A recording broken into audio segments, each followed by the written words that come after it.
Welcome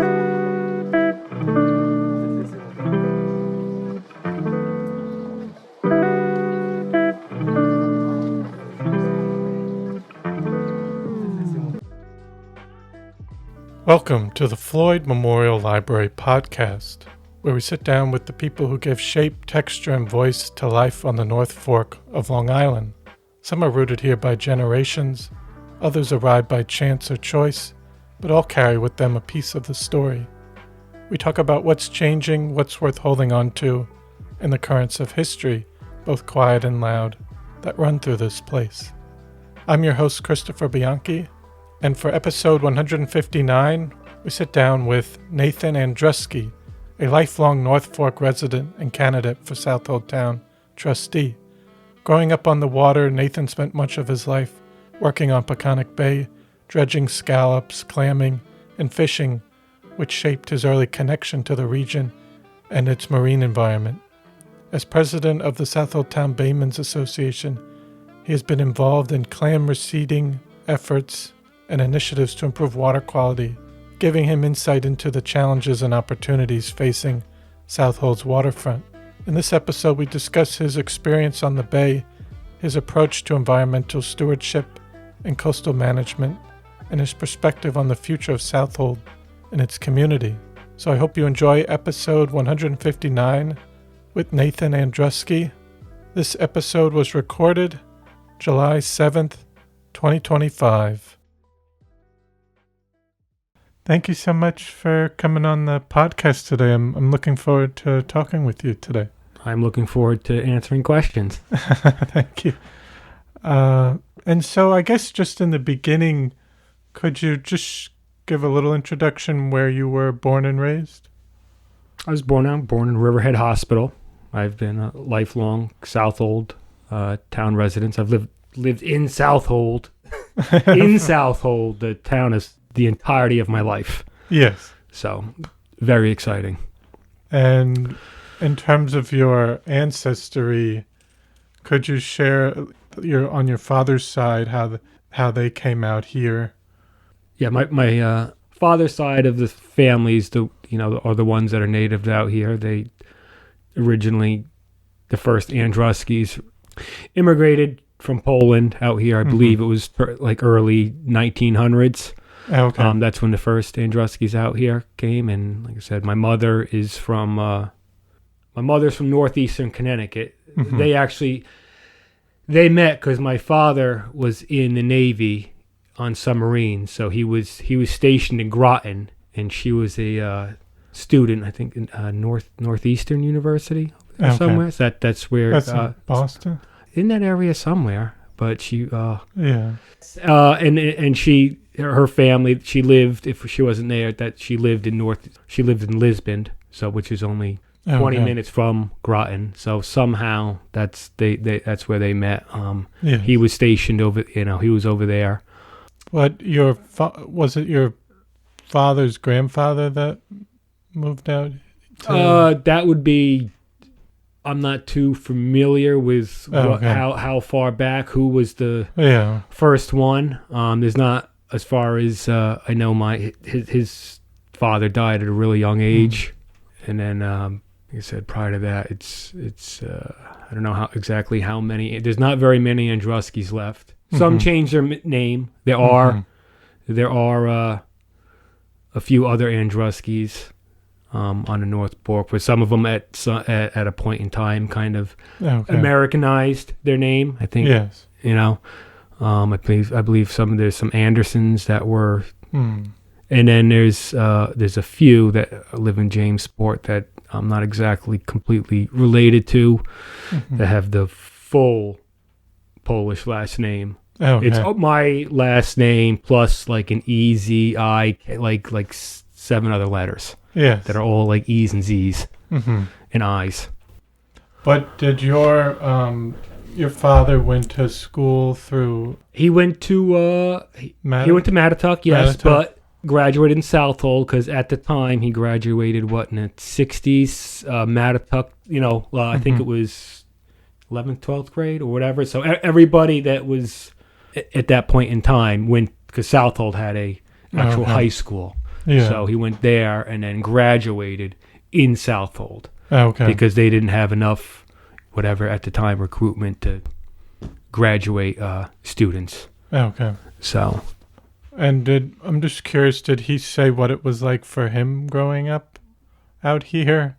More rural at the time? A lot more rural. Yeah. I mean, he worked on a farm. He worked on his parents' farm. He was from, he didn't tell me too many stories, but my uncle did as far as what they did for fun. He was kind of a hellraiser.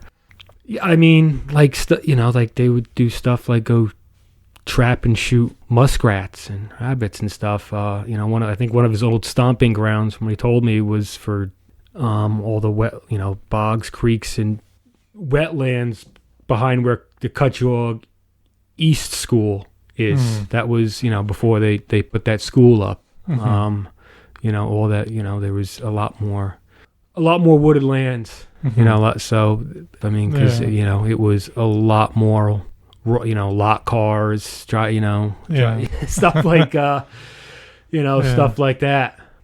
So, and then for you, did you grow up in Mattituck? No. They bought a house in Southold. They kind of bounced around renting, and they bought a house in Southold in 78 or 9. So you grew up there? Yeah, it's where I grew up. Yeah, and my mother still lives there to this day. Okay. And how was it? How would you describe your childhood growing up in Southold? Maybe what activities would you do outside or? Mine, like I said, I was a creek rat. I spent all of my time, most of it, when I wasn't with my father. He had a landscaping business at the time, so I was kind of dragged along. But a lot, there was a few accounts of his that were on the water, so I loved the ones that were on the water. Mm-hmm. So if I would get done doing my job, and I'd be right to the beach. I'd have my fishing poles every day, my nets because I knew which couple houses we'd go to, and which one. I think there was 3 or 4 that were on the water that he did. So those were my favorite ones. And when I got off, I mean, I usually could find me if my parents wanted to find me. I wasn't home. I was at Town Creek.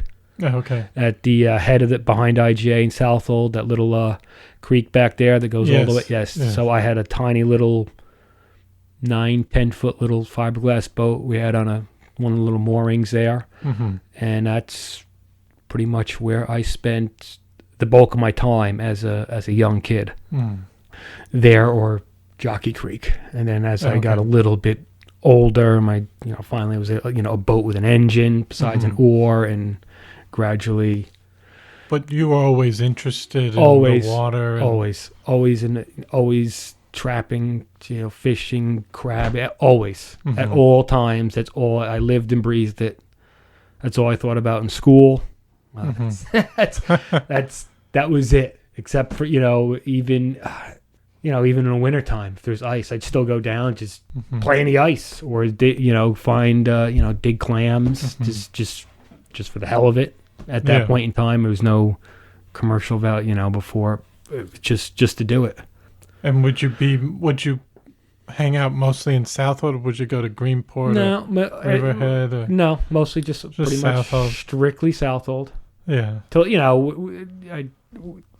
stuff changed as I got older, into high school. But as a young kid, now basically just Southold, wherever I could walk or bike to. I didn't get my license till after I graduated, so it was literally like a week after I graduated. So I was pretty much, unless somebody was giving me a ride, I was still relegated till I was like 18 and a half years old, till where I could bike to or walk to or boat to. Yes. And what was it on the South Road there? Would you hang out in the little Main Street area at that time in terms of? Oh yeah. Just whatever stores. Yes, because I did work. I started working when I was 9 with my father, pushing a mower, doing a trim mower, pulling weeds, doing stuff like with his landscape helper. So I did always had a little bit of, money. So I would spend most of it either at 7-Eleven, Thompson's Emporium, which is now an electrical store. Oh, okay. Right next to it. Yeah, that was Thompson's Emporium. Or the pharmacy, buying baseball cards. So that's either candy bars. So I would, whatever, he'd probably pay me $10 a day or something like that. And that's what I would do with my money. I would, in the afternoons, go hang out with my friend's bike or walk to town and go buy baseball cards and candy. That's what you're supposed to do when you're 9, 10, 11, 12 years old. Yes. And then you mentioned school a bit, but how was that overall experience? Were you interested in any of the classes? I didn't do bad in school. Yeah. If I applied myself, I probably could have been an honor roll, maybe a high honor roll student through most of high school if I applied myself, which I did not do because it just didn't. This wasn't of interest at that time. Like you said, my daughters love school. Both my daughters, my oldest, loves reading. I don't know where she got it from. I hate reading. I did not read. I did not like do book reports. I did not like school. I had to be persistently bothered to do homework. I don't have to mention a thing to my girls about doing it. They just they love it. Automatic. Yeah. Automatic. They read on their own, like voluntarily, not just you read this because you have to read like that. Yeah, like I feel like that was not me. Yeah. Wasn't me. Yeah. So, but no, I was a good student. I did well, but if I applied myself, I probably could have did a lot better. But I was more focused on work because at the but I had basically a full-time job when I was in 8th grade. I was working prior to that, but that's when I started working with my uncle, and that's kind of what I was always had interest in the water, and that is what really got me into where, as far as the Baymen stuff and the shell fishing was when I started working for him. I made decent, at the time through high school, very good money for a kid. I'm not the only one, but if I know what I knew now with my work ethic when I was that young, I would have dropped out of high school when I was 14. And as good as things were out here on the water, as far as clamming and just clamming alone and real estate prices, I could have bought a house probably by the time I was 18 or 19. Wow. That's not an exaggeration. If I'd known that would have never, they would have never in a million years let me drop out of high school. And so it's just, if I could go back in time, that's probably one of the biggest things. I would have dropped out of high school and pursued what I was doing because I did have a work ethic. I wasn't. But what was the job that your uncle was doing? All right. So he had a clam transplanting operation. His operation was based out of where Goldsmith's Boat Basin is, not the one across from the fish market, but the one down by Founder's Landing. Oh, okay. It's been revitalized. So his operation was there, and then he had leased land, one of the only few state leases where he could do the operations that he was doing, right out in front of the Bixodon area. So he had, I don't know exactly what the acreage is, probably maybe 100, maybe a little bit less. I mean, it wasn't a huge plot, but it's basically all the area offshore of Bixodon. So what would happen is every morning a tractor trailer full of clams would come in from Staten Island, Raritan Bay. All the smaller clams were separate, so those would all go in. Those we'd all dump out and put in these big cages, and all the bigger ones, cherries and chowders, we would dump overboard on his lands, and they needed deprivate, which is like clean themselves out from the state requirement. Then was 21 days. We had, there was a state monitor that was there every single day of operations when the clams they weren't there in the winter. Once we got past that 21-day period, and weren't, because their season ended, I think it was like October 1st. Okay. So the clams would come in all summer long. They sit down, they do their things, they deprivate. I mean, in reality, it was probably would have been like really needed like 48 hours, but that's. They sit down. Then once it was time to start harvesting, we'd lift the cage. He had a barge, big winch. We'd lift the cages off the bottom. Put however, he'd get orders in through the day, through usually about 5 or 6 big accounts, big clam dealing wholesalers are on the island. There's Braun Seafood, Mattatuck Shellfish, which isn't there anymore. There was Long Island Clam, Ocean Rich, which is in Yaphank, and he was one of the bigger ones, and Mar Seafood, which was based in Rhode Island. He would send he'd send a mini tractor trailer down probably twice a week. And those were the 5 biggest buyers. So they placed it however many necks and tops or whatever they'd want in the morning, and that's that. Judging on orders he got in the morning, that's how many cages. You do a ballpark of how many bags you can get out of how many cages. That's how many cages we pull a day, and we bring the cages in, grade everything out, and bag them up. And that was it. Some guys come and pick up, and then we had one guy that had a small delivery truck that worked for us, and he would deliver because he lived further up the island. And the bigger clams weren't really such, basically used for your chowder and mix. More of a wintertime thing or early fall we'd start. So that stuff we pretty much started harvesting after mid-September. Then it'd really get cranked to about Christmas, but then that's when his operations would shut down. So those he had a specialized boat for with a since it was relatively shallow water, it was just a conveyor belt dredge.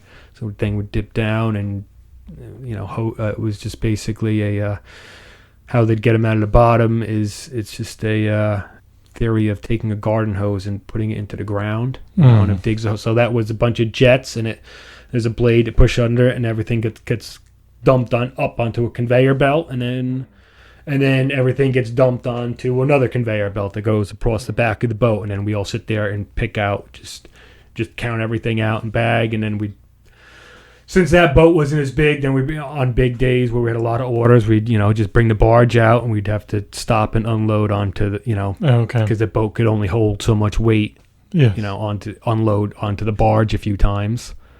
And this was in the 80s? No, this was in the 90s. He started... 90s, okay. This was in the 90s. I started working with him in 94. I worked with him, I think, early 99 or late 98. And, I think he got started doing this. I mean, he did some other transplant stuff working for somebody else when he was younger. But he started his operation, I think, was... very late 80s, early 90s. That's when he started this operation. So but for you coming out of high school, you continued right into working there? No, I worked there right till I was about a senior, and then at the time that's when I got that first winter I worked for him. That's when I got my commercial shellfish license, and that's when I got into clamming because that's all So that's what started. So I either worked for him. And then I clammed throughout most of high school on my own, and that's what got me originally started. And then it was into scalloping and fin fishing, and got my fin fish license, and then just you progress as you get older and do more. But after high school, were there a lot of opportunities in that business at that time too? Do you feel like that was in the it was late 99, 99 so early 2000s? That was Yes, out here, up to about 99. 99 was a bad year if you think of it for Long Island as far as our marine ecosystem. 99 was a really bad year and marked some really negative changes. That was 99 was the year of the Long Island, when the Long Island Sound lobster fishery collapsed.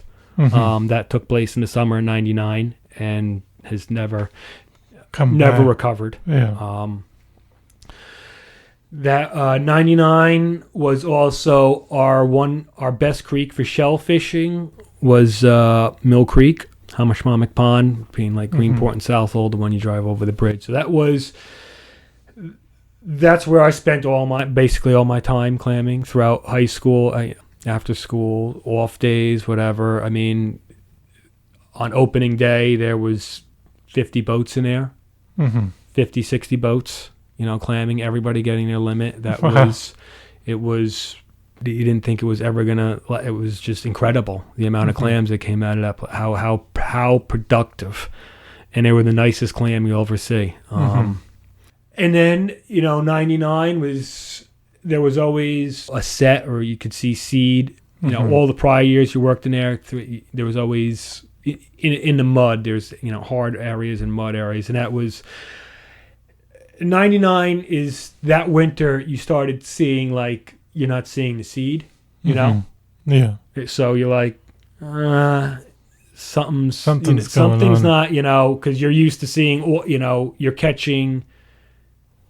Especially once you get the worked over through a lot of the gravy years there in the 90s, you're catching 3 times the amount of seed than you were the actual clams you could keep. So it's like, yeah, something's not right here. And then the following year was in the mud area where everybody worked in the middle, but it was just basically what you didn't catch in 99.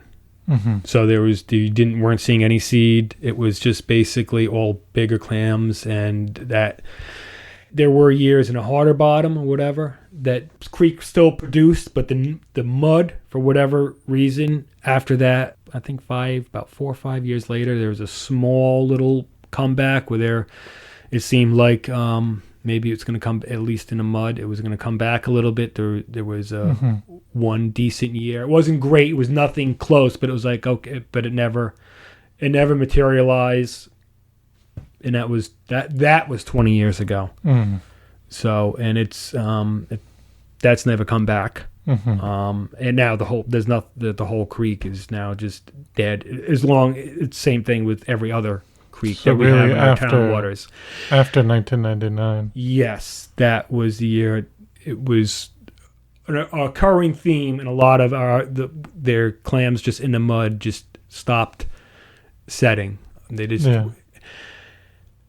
And the other big loss was that is when eelgrass was really starting. You were starting to lose your eelgrass because during the summer months there was plenty of eelgrass. You could clam, in areas of eelgrass out in the bay. That's what you did in the summer months.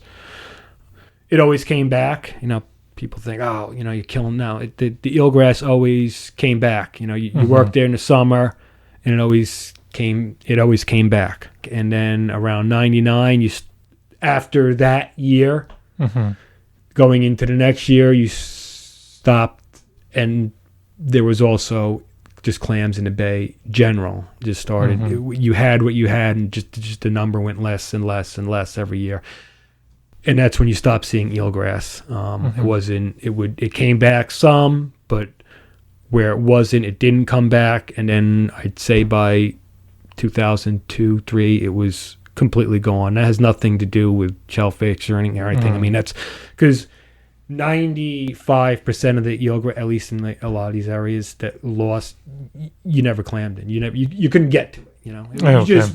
You were when you did that type of clamming, and you were just in the water, so you were only relegated to what you could walk waist.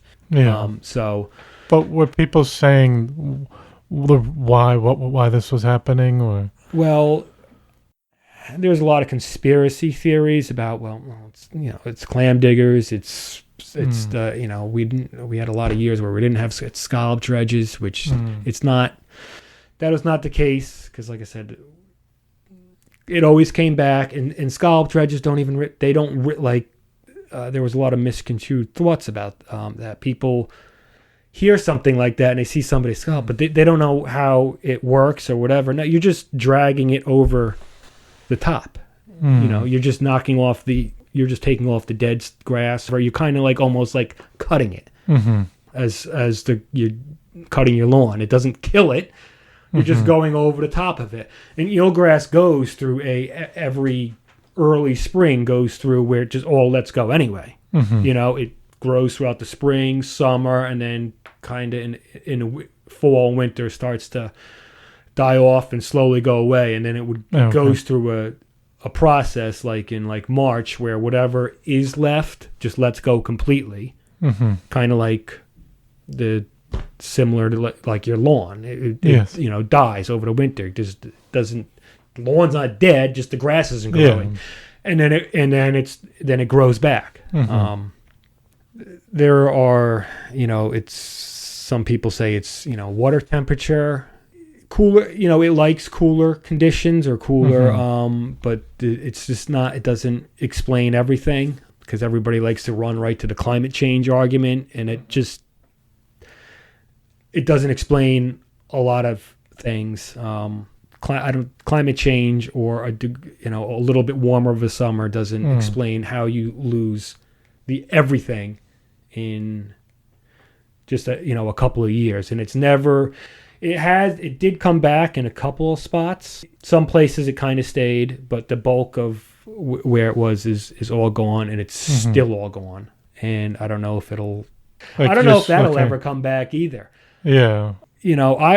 I would lead more towards what's going into the water. It's there's like contamination or runoff. Yeah. Pesticides, herbicides, fungus.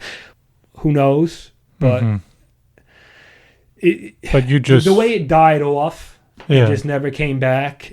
The areas where it did survive, it's still around. It's still off of Long Beach, but that's out in like Gardner's. But in Baymen systems of the bulk of it was through Greenport, all of Orient Harbor, throughout Sag Harbor, all through that. That's all gone too. It used to be up Southold, Port of Egypt, Green. That was all eelgrass flats. There was a big sand that was all eelgrass flats, and that's all gone. Has never come back. I don't want to get too, as far as speculating, but, even at it's that a reasonable time. assumption. Yeah. But in the 2000s, what were you then focusing on since that kind of disappeared? So I was still clamming. I said, clamming less. We lost some areas, but clamming hadn't fallen completely on its face yet, so you were still able to make a living clamming. There was eking out a few scallops. I started fishing. I got my fin fish license in '99, so I started utilizing that a little bit. Started actually fishing, and but then 2005 we had scallops again. That was the first. In '99 there were scallops. Throughout the 90s, was hit or miss. There's a few here, a few there. Halleck's Bay always produced, but it wasn't. The early 2000s, it was basically nothing. Very, very small harvest, next to nothing. And then in 2005, we had a resurgence. And that pretty much lasted. Every year wasn't a banner year. But you could make it through the winter and make good money. Some years you had to work harder, which I didn't mind because when it was years there were scallops around, but it was slimmer pickings. You had to work harder. That kind of weeded out all the part-timers and people that are just in it for a quick dollar, unlike people that are in it for the long haul. Yes. And so you had that, even though clams were slowly kind of tapering off. You also had Yeah, Mattatuck Inlet with oysters. That was another thing that we had on and off. So you did that for, I think some of the mid 2000s, late 2000s till the Great Recession. Because, the state lost a whole bunch of funding, and at the time, Mattatuck Inlet was a conditional area, which meant it opened and closed based on certain rainfall amounts. So that was one of our very productive areas. At the time, it was all oysters. But we, when it closed in 2008, it closed for, I think, 3 or 4 years because of the conditional. The state threw away all of its conditional programs, said we don't have the extra, manpower to do this testing and to make sure that every time we do have a rainfall event. So, everybody on the island, unless the town wanted to do it on its own, like some areas on the island did keep it, but we lost ours for a few years. So you had that, and like I said, the scallops till 2019. And that's when we had the last scallop die off, and they really haven't. They haven't come back. No, not like 17 and 18 were good years, and 19 is when you had that die off. It's like all the scallops basically died in like a 10-day period. Like 95% of them died between July 25th and August 5th, something in that 10-day period. Yes, like everything got wiped out. Since then, it's been very sporadic and it's almost next to nothing. Last year was nothing. 2020 was nothing. 2019 was next to nothing. 21 to 24 were those 3 years were able to, you could eke out a winter out of it, but you worked. You worked hard. I mean, you weren't making any good money really quickly at all. You were working for it, so there's only a handful of guys doing it. Yes. And now we're at where we're at now with there's no scallops, we have no clams, we have no steamers, we have no oysters, we have. What about fishing wise? Fishing is even that, and I mean, fishing is decent, but it's not even that in the last 10 years. When I started seeing the downfall of clamming, like clams, like I got to find, so that's when I really started getting invested in fish pots and doing that. And we had a lot of good years. And even like as far as the entire bay system, it's mind boggling how far I got to go to try to find a few fish now. You got to go far out. I'm way beyond the ruins, like way east of Gardiner's Island. Yeah. Like this whole entire bay system where fish used to, see everything used to come in here. We had a lot of good years, and the fish, they just do not come into these waters anymore. I don't know what it is. There is a quick one, like striped bass come in, it's poor, but they come in, but they're out of here so fast. Yeah. It's like fishing used to go like a lot further into the late spring as opposed to like everything is in and out of here. And like now it's like May 1st and May 15th.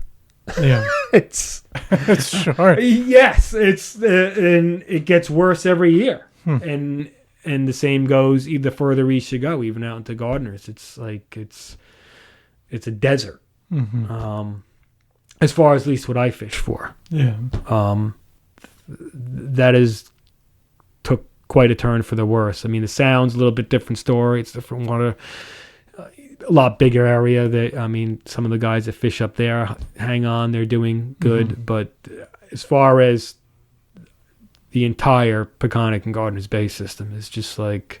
Not much. No. I mean, even the trap guys, the guys that set pound traps in the bay, it's like they do a little bit in the spring, and it's just, it's something you used to be able to do longer and now...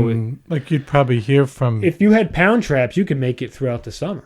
If you did that, if you had enough of them, everything does slow down in the summer when the water warms up, but you can make it. Now it's just like everything leaves these waters. But if you talk to like older fishermen that were doing it back in the 80s, 70s, and 60s, they're going to tell you the same thing. There's I mean, as far as how good things used to be and how things are now, I mean, I'm not going to be hard pressed to find you as far as the entire Peconic system. Somebody to tell you that things are better now than they were, because they're not. They are as bad as they get.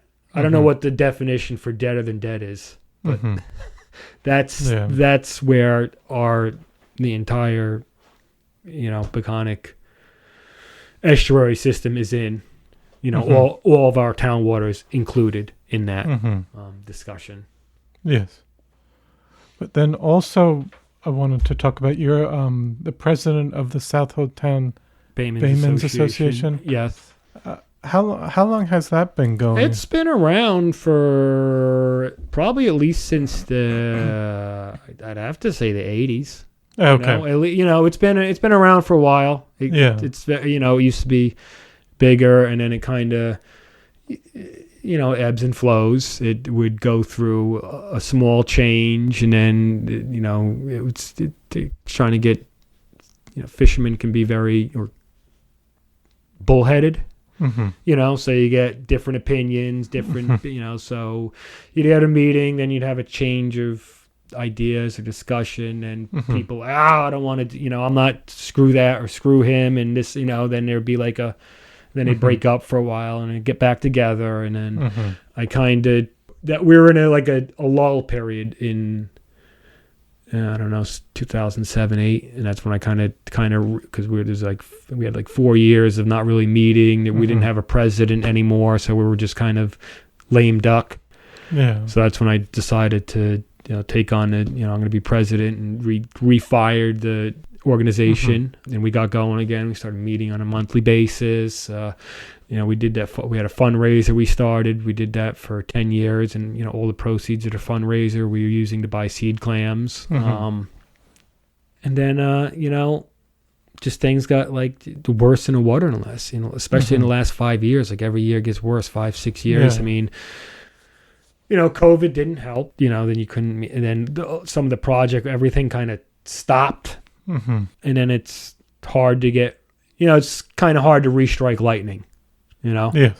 And then as the president, we did our fundraiser, I think, one more time. We couldn't do it because of whatever for a year or two. Then we did it, and it was still a success. And then it just and we just kind of petered out. And part of it, I'm still supposed to be the president, but I have my I'm a single father, so I have my 2 daughters. So that's that.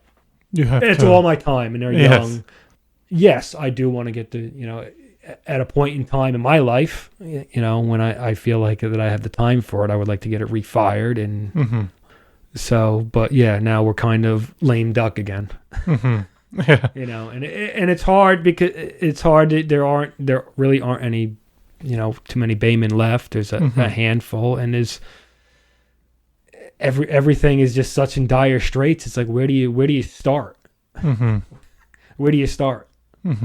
Have you talked with people from there's Baymen associations elsewhere? Yeah, I mean, they're also saying the same thing. No, well, Southampton has one. They have but they've got it going on in their town. I mean, they have more clams than they know what. I don't want to say know what to do with, but they have in Peconic Bay. They are doing really well. Like I said, I don't know. I had an editorial out a couple weeks ago. I don't know if you read it, but yes. Okay, so I said, we're pretty much the only area on Long Island, these Peconics, that don't have any clams, any production, nothing they've got it in Southampton Town. They got Peconic Bay office. That's ocean water. It's whatever. But all their areas are doing well. They have other areas that are doing well. Then you migrate further down the South Shore. They're doing well.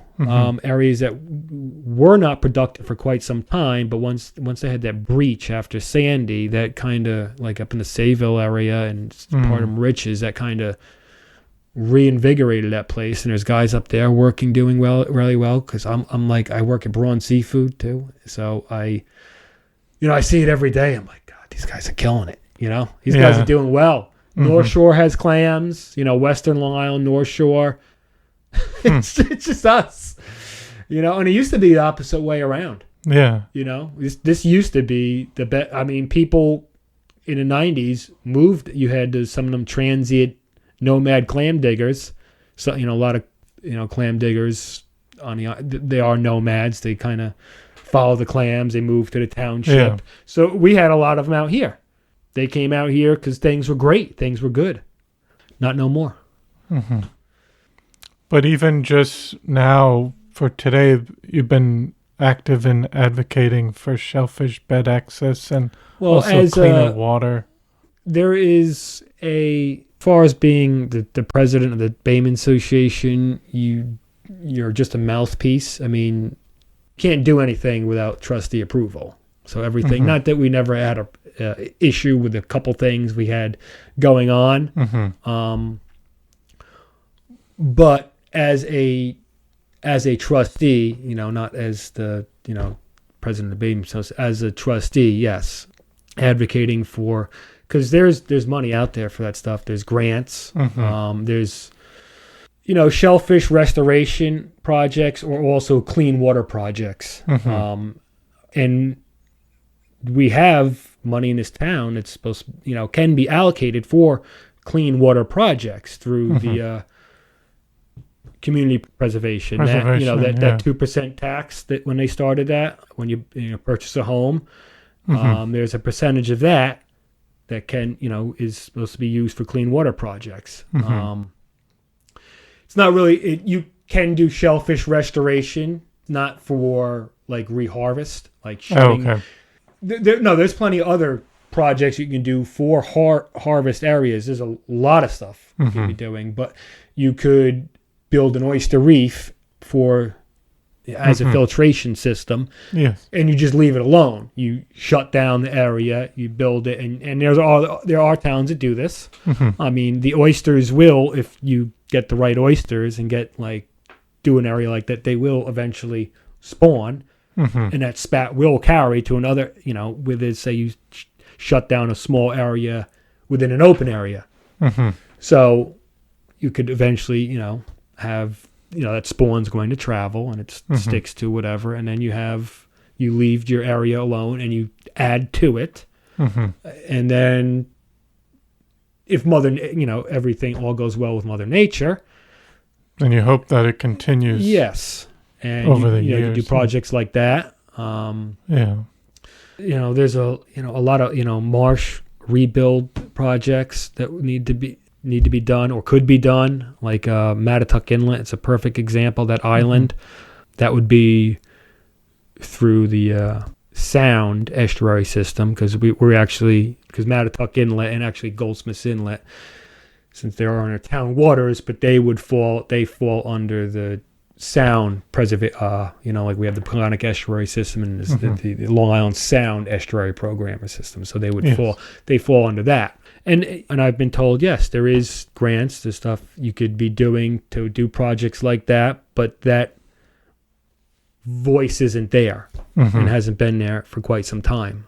As far as a trustee that advocates for water projects. I mean, when you look at the job or the words are purview of a trustee in this town, your stewardship of 2,000 acres of underwater land.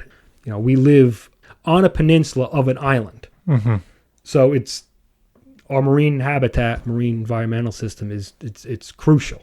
Because I've been underwater my whole life. I see all the bad, everything that's happening, all the loss of everything, all the loss of all your marsh grasses, the loss of your bogs, the loss of your rib mussels, all very important things.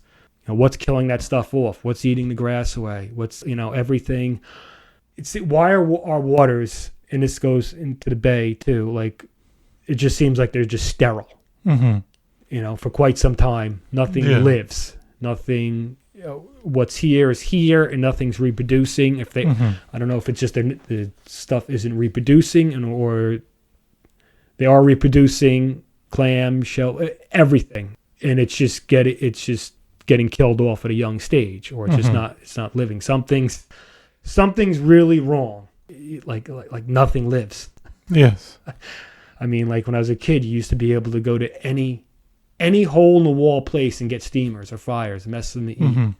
You could go from every town water from Laurel to Orient Point and not get enough steamers to eat. Mm-hmm. Now, not get enough to eat. That's not an exaggeration. That's the things were everywhere, and you cannot literally find enough to eat now. Like 3 dozen. It's that bad. Yeah. So we have some serious problems. Yes, but in terms of deciding to run for Southold Town Trustee, that was kind of your main reason in bringing a voice that's not on the board right now. You feel. Yes, that there's nobody that represents the bay, the creeks, the actual marine environment, and there hasn't been for a while. And given where we are, where we live, I believe it's a necessity, and that's what people flock out here for. That's what this whole North Fork has become. It's because of, but most people don't realize how bad things really are, as far as our water systems and the state that they're in, everything like just keeps dying off and you're not gonna, and all these filtration systems, these buffers, I don't know what's gonna what's the next stage of worse. Because nothing lives out here now. There is nothing, and what's how much more do we have to lose? So we need to start asking you questions, and what's killing everything? Why is everything dying off and not reproducing? But like I said, that's everything from a shellfish to to a marsh grass to a piece of codium to eelgrass to everything. Why does nothing live out here? Yes. On our sacred estuary system. Yes. Now, in terms of what the trustees do, how do you, because I think it can come up a lot with being a trustee, how do you approach the delicate balance between conservation, public access, and private shoreline interest among residents out here? Well, most of it's already established as far as, I don't know how many, where else there is you could stick a house that's in any of the creeks or anywhere it's all been developed. I can't find a place where you're not going to put a house now. It's already, they're already all there. They've already been built mostly. Yes, they're already all there. Yeah.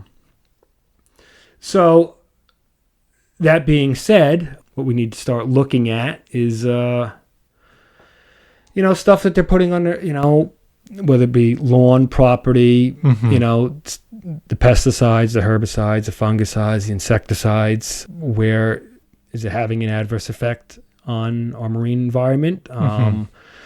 Because I'm just going to go, I'm going to go out and say it now. That is something I see.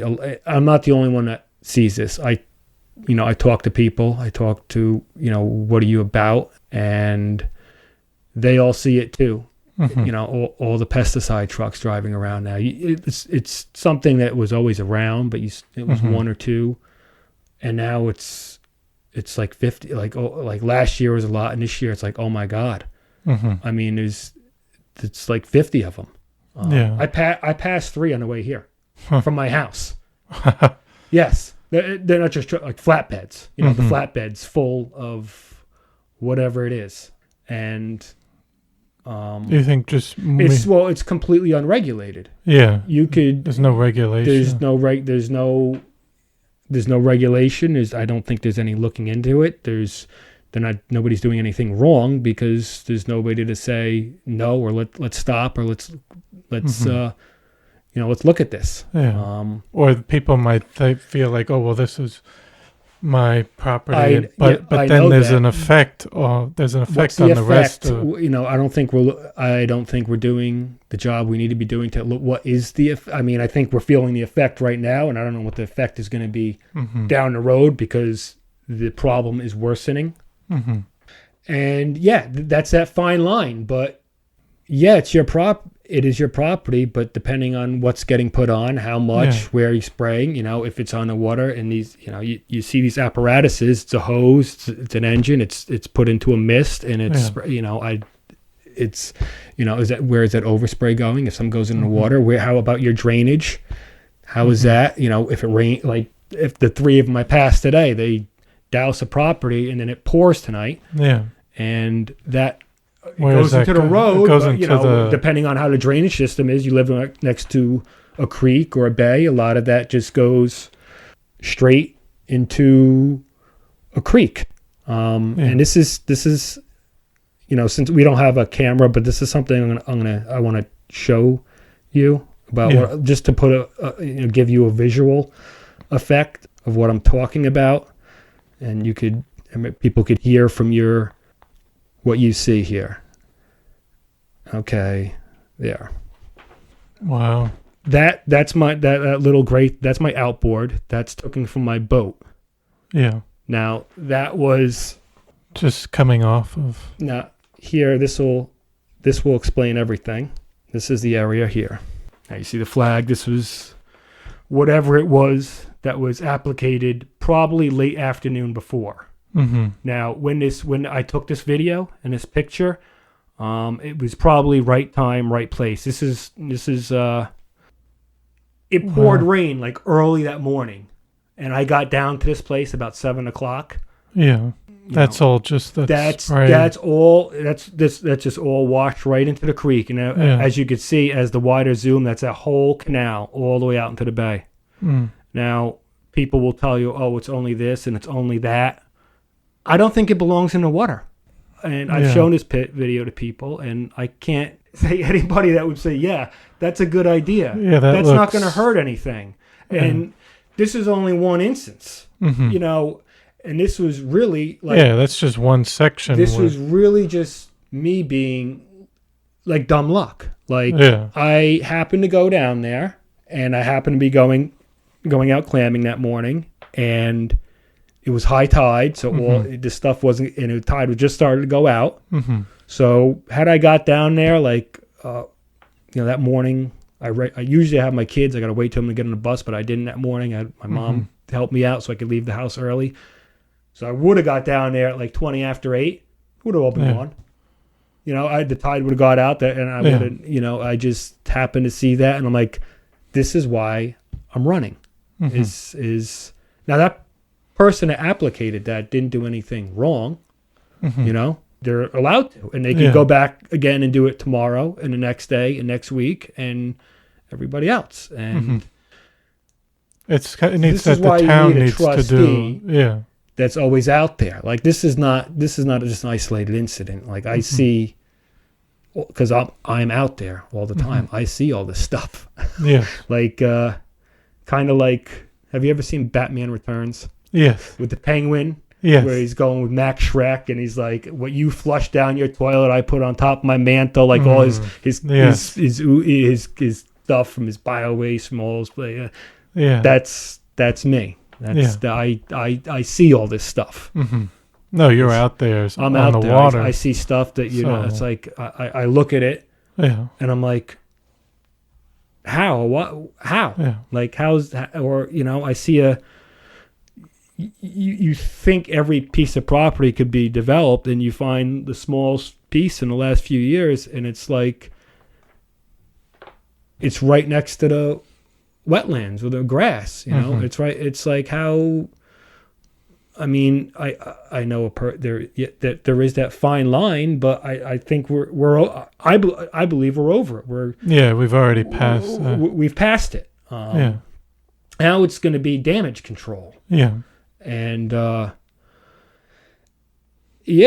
there there is a wetland code, and since I'm not a trustee, I read what it is, but I don't know what somebody's individual interpretation of what a boundary may be, where they may stop, the how far a pool or a driveway or this may have, there is a certain footage, where is it, or and there's There's multiple places because that's all that's left in the last few years, and I just see it, and it's like mind-boggling. Like, how did that happen? Like, maybe we need to, like I said, I don't know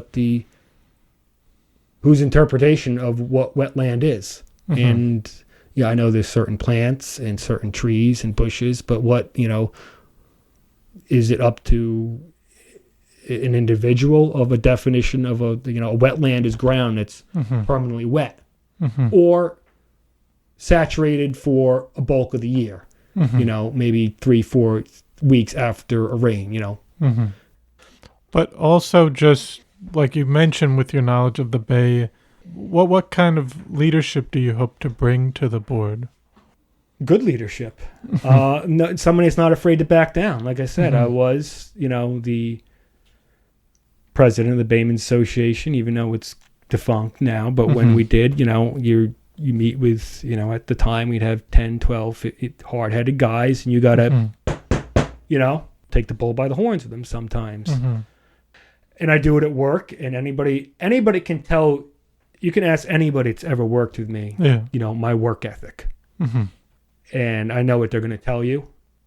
And that's the type of work ethic I would bring. When I do something, I do it 180%. Ask anybody I work with at Braun's. I've worked at Chuck's Fiberglass. I worked at Southold Fish Market for a while. My uncle, when I worked for him, I'm also independent. You can't be doing what I do for a living, you can't be a slouch. It's all, and a single father. You have to be a jack of all trades. And or saying no, and being told no is something I'm accustomed to as a fisherman, because there's a lot of licenses and that I believe I should be as a full-time commercial guy, or what I can be now of what's left of that I should have access to, that I won't, and I never will, because of laws from the state that will never be changed. There are certain permits that I believe I should be fish, things I should harvest, that I will never be able to. It's not fair. It's not just. It's just the way it is, and it sucks. But I'm used to being told, no, you can't have a lobster permit, even though there are a few lobsters on a comeback. Even though strictly out east where I fish, I could do that, but you're never going to get one of those. Striped bass tags. I know how to catch striped bass. I know how to fish. I'm never going to get a striped bass permit, ever. I know that. This state won't allow it. They'll never change laws. Same thing with a fluke permit. I get in the lottery every year for a whelk permit, but maybe I'll get one eventually. So, but it's a tough road. Yeah. We've seen it change out here on the North Fork. Oh, yes, we have. We've had big money come out here. Oh, yes, we have. I'm well aware of it. I live on the road to Bellevue Avenue, where I live in Southold. That's where a lot of this is going, yes. And people kind of feel like, oh, well, I can pay the fine or the fee. Yes. I totally get that. Yeah. I totally get that. Yes, that's something else that has to be looked. Yes, that the fact that you're going to tell somebody that can afford to purchase property on the water, it's a lot of money, or this, it's probably not their first house. It's number 3 or 4.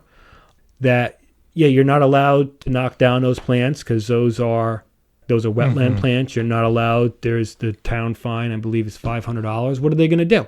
If they don't want to look at it, they're going to knock it down and pay the $500 fine. Yeah. So, I believe that's something that's anybody's going to do it if they don't want to look at it. I mean, that's something that should be looked at and changed. Yes. And much higher, much more aggressive. Yeah. And not just for the homeowner, because the homeowner is going to eat it probably, depending on the person, the property, whatever. You could make it $10,000. If they don't want to look at that shrub, they'll still do it. The person cutting it down should be also liable. Yes. They should know the laws. It shouldn't be just, you go cut it down and I'll take, no. That that's not fair. I don't know, I don't know what if that happens, what the, if that's, like I said, I'm not a trustee, but I wouldn't have a problem being a stickler with stuff like that, because I don't think we're strict enough. We're trying to preserve whatever it is that's left, before it's all gone. Yes.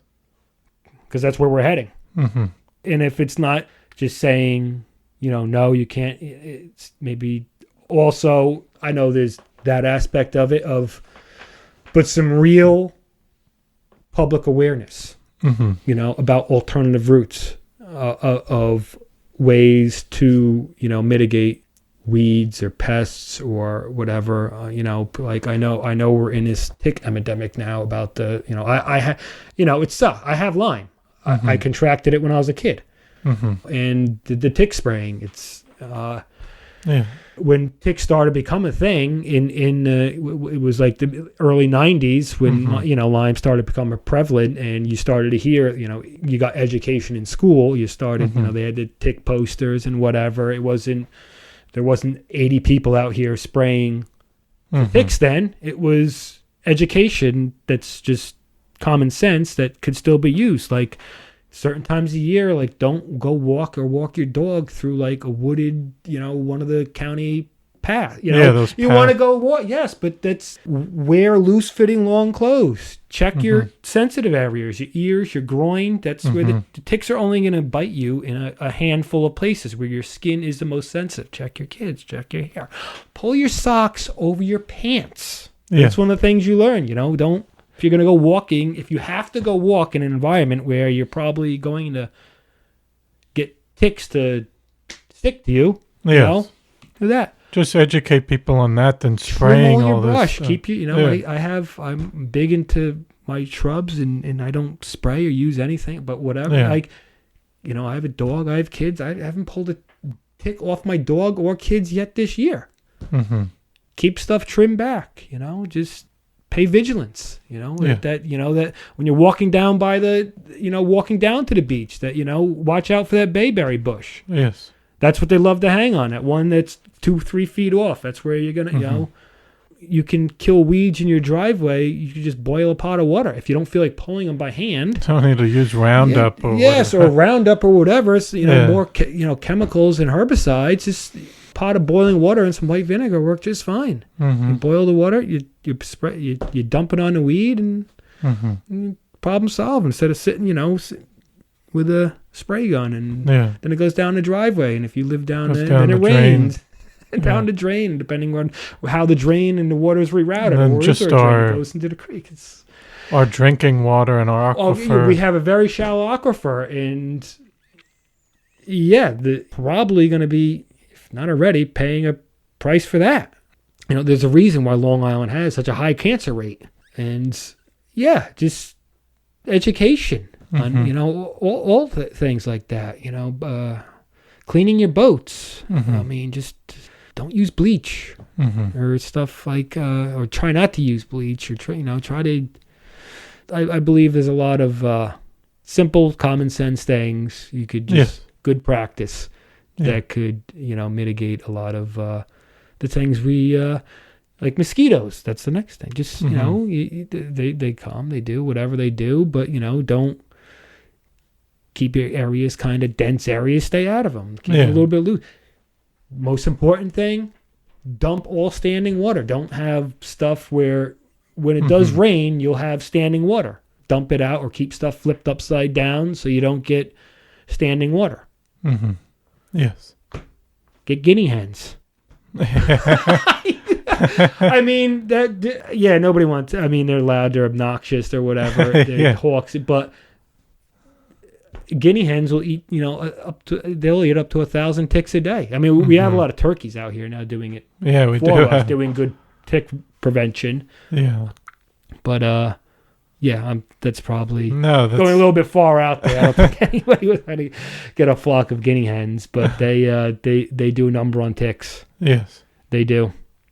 But I think I had one other question. Just looking to the future, what are your hopes for the North Fork and its community, just in general down the line? What would you hope to see? What I hope is get some of these projects that I believe that do fall under the purview of a trustee. Get some of these wetlands built up. Let's put some of these grass, get some grasses, build up our marshes again, and how we can, really utilize Cornell. We have a hatchery in this town. That is something that is a godsend. Having a hatchery, and it's totally underutilized, and they can do a lot of stuff more at that hatchery. As far as production of clams and oysters, just for whether it just be spreading it out in the wild and planting, and we need a lot of planting, a lot of building up oyster reefs on close to marsh grass where they like to be, and figure out why, what's going on in the water, why it's sterile, so stuff can start living and producing again, so the people that do areas come out here and own a home. If you don't own a home on the water, or own a home, so you can go somewhere and dig a mess of, you don't have to go to I'm not trying to tell anybody not to go to a fish market and buy it, but so you could bring your kids. It's part of, how much fun it is to bring a kid. Like now, you can go spend hours out there and get one chowder clam. It's not, go in front of and a thriving marine ecosystem. That's what and everybody benefits. You can go. How nice is that if you live on when you do own water on a water, and say, you tell people we can just go dig we can just go get our clams right in front of my house. You can't do that anywhere anymore.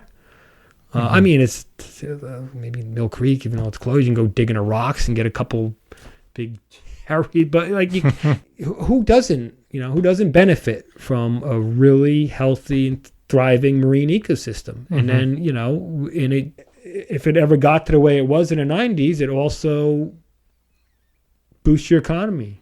Drives industry. There's a lot of other with a thriving. Some marine fish, commercial fisheries, whether it be shell fishing, scallops, you lost all that. I mean, there's other industries that all support that, out here, they feel that. I mean, there's a lot of, there's openers, there's welders, there's clam rake makers, there's aluminum, there's a lot of other people that benefit. Yes.